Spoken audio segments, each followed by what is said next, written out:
یک سوال درباره نماز بود. بعد نماز شام، بعد سلام، در آخران بعد سنت، همون تسبیح و صلوات بر رسول الله صلی الله علیه و سلام گفتن اجازت است؟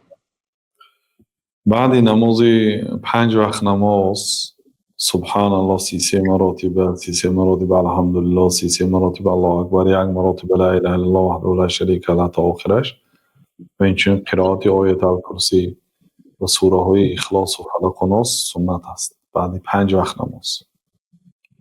اما صلوات بعد 5 وقت نماز یعنی یک وقتی محدود اومدگی نیست، لیکن صلوات 24 ساعت یعنی کی فرصت یابید گفتم میگیرید. بعد نماز اجازت است.